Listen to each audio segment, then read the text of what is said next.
मैं Isha Shri Sunday special में सभी का स्वागत करती हूँ। आखिर ब्लैक मैजिक में इतना क्या ब्लैक है कि लोग इसे सिर्फ निगेटिव वे में ही लेते हैं? क्या लोगों के लालच ने ब्लैक मैजिक को और ब्लैक कर दिया है?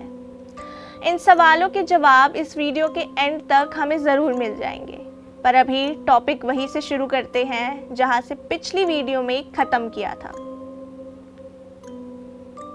काला जादू ये एक ऐसी चीज़ है जिसके मायने हर इंसान के लिए अलग अलग होते हैं। कुछ के लिए ये एक ऐसी कला है जिसकी मदद से वो अपने सपनों को हकीकत में बदल सकते हैं। वहीं कुछ लोगों के लिए ये बस एक मनगढ़ंत बात है जो लोगों को डराने के लिए बनाया गया है। फिर से वही कहूँगी कि इसमें कितनी सच्चाई है वो तो बताया नहीं जा सकता, पर टॉपिक बारीकी से ज़रूर समझा जा सकता है।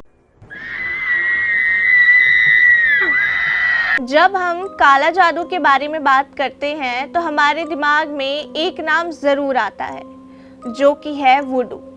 ये एक ब्लैक मैजिक प्रैक्टिस करने का ही तरीका है जिसमें लोग एक डॉल की मदद से किसी की मदद कर सकते हैं या अपने लालच को पूरा कर सकते हैं। पर आपको एक बात नहीं पता होगी कि इंडिया के अलावा और कई देश हैं जिनमें वुडू का इस्तेमाल लोगों को तकलीफ देने के लिए किया गया है, जिनके कई केस भी सामने आए हैं। पर वुडू प्रैक्टिस करना बहुत मुश्किल है।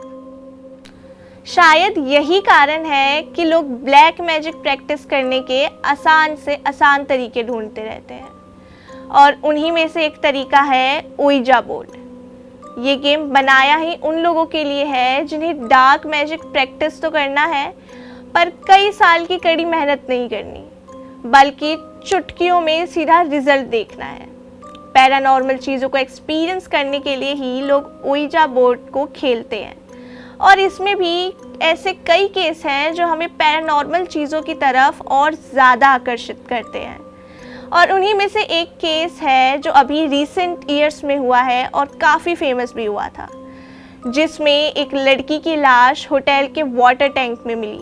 पर हैरानी तब हुई जब इस बात पर ध्यान दिया गया कि वाटर टैंक सील्ड था और सीसीटीवी में वो लड़की अकेले रूफटॉप पर जाती दिखी। ये केस अभी भी एक मिस्ट्री है, और ये केस पैरानॉर्मल वर्ल्ड में तब फेमस हुआ जब लिफ्ट की सीसीटीवी फुटेज वायरल हो गई, जिसमें वो लड़की किसी अननोन आइडेंटिटी से बात करती नजर आ रही थी, जिसमें वो कुछ अजीब तरीके से घबराई हुई लग रही थी। शायद यही सारे वो केस है जो हमारे अंदर डार्क मैजिक को जानने की जिज्ञासा को और ज़्यादा बढ़ा देती है। इसीलिए फिल्म मेकर्स भी शैतान जैसी मूवीज़ बना रहे हैं जिसमें ब्लैक मैजिक और उसकी पावर्स को काफ़ी अच्छी तरीके से दिखाया गया है। उसमें तो वशीकरण को भी काफ़ी अच्छे से दिखाया गया था, जिसमें हम किसी को भी अपने वश में कर सकते हैं, जो कि फिर ब्लैक मैजिक का ही एक तरीका है। मैंने पहले भी बताया है कि ब्लैक मैजिक यूज़ करने के काफ़ी सारे तरीके होते हैं, पर ज़रूरी ये है कि आप उसको कैसे यूज़ करते हैं। मैंने कई बार लोगों को ये बोलते सुना है कि उन्होंने अपने आसपास कुछ पैरानॉर्मल चीज़ों को महसूस किया है, मानो कोई उन्हें बुला रहा हो, कोई उन्हें हमेशा देख रहा हो। माना जाता है कि ये सारे वो लक्षण हैं जो कि तब दिखते हैं जब किसी ने आपके ऊपर काला जादू का इस्तेमाल किया हो। काला जादू आपके आसपास एक ऐसा डार्क एनवायरनमेंट बना देता है जिसकी वजह से आपके सारे काम रुक जाते हैं, और आपको ऐसा लगने लगता है मानो कोई तो हो जो नहीं चाहता कि आपके साथ कुछ अच्छा हो, मानो कोई तो हो जो आपके आसपास से सारी पॉजिटिव एनर्जी को खींच रहा हो। अब एक सवाल आपके मन में आया होगा कि ब्लैक मैजिक आखिर काम कैसे करता है। तो कुछ लीजेंड्स का ये मानना है कि ब्लैक मैजिक डार्क एनर्जी को अट्रैक्ट करता है, जो कि आपकी मदद करती है, पर फिर आपके साथ बुरा करती है। इसीलिए उसको प्रैक्टिस करना काफ़ी मुश्किल है, क्योंकि एनर्जी को अपने तरीके से इस्तेमाल करना आसान तो नहीं होता।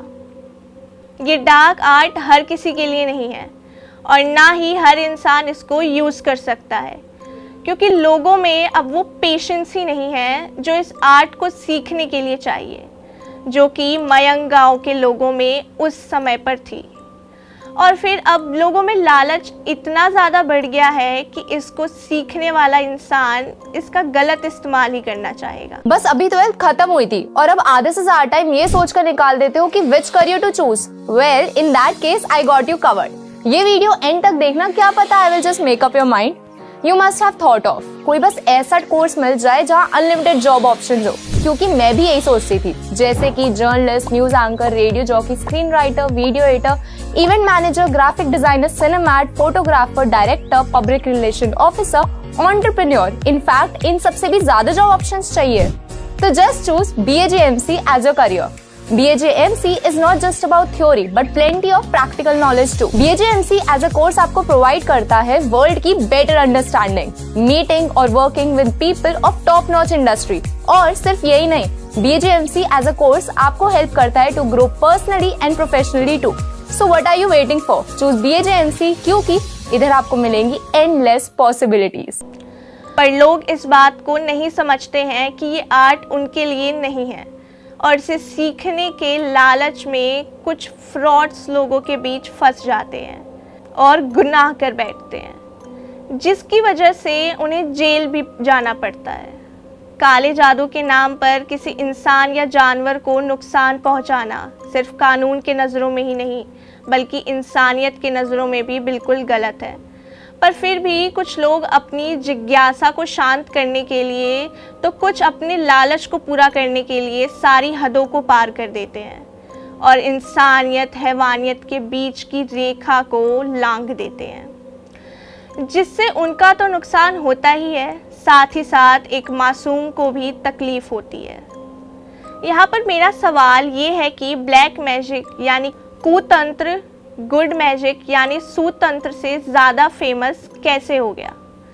जब मयंग गांव के लोगों ने जादू बनाया होगा तब उन्होंने शायद कभी सपने में भी नहीं सोचा होगा कि लोग इस कला का इस तरीके से इस्तेमाल करेंगे। उन्होंने तो इस कला को बनाया ही इसलिए था ताकि वो दूसरों की मदद कर सके। पर अब ब्लैक मैजिक का यूज़ बस बदला पूरा करने के लिए और एक दूसरे को दर्द तकलीफ़ देने के लिए यूज़ किया जा रहा है, क्योंकि शायद अब लोगों में इंसानियत का भाव ही नहीं है। उन्हें सिर्फ अपने लालच को पूरा करने के लिए इस ब्लैक मैजिक का यूज़ करना है, एक दूसरे का दर्द देखना ही नहीं है। पर बुराई ब्लैक मैजिक में बिल्कुल नहीं है, बल्कि इसको इस्तेमाल करने वाले में होती है। इसी के साथ आज का ये कार्यक्रम ख़त्म होने जा रहा है, पर आप भारती न्यूज़ को सब्सक्राइब करना ना भूलें और कमेंट्स में इस टॉपिक से रिलेटेड अपने थॉट्स को ज़रूर लिखें। फिर मिलेंगे इसी चैनल पे संडे स्पेशल।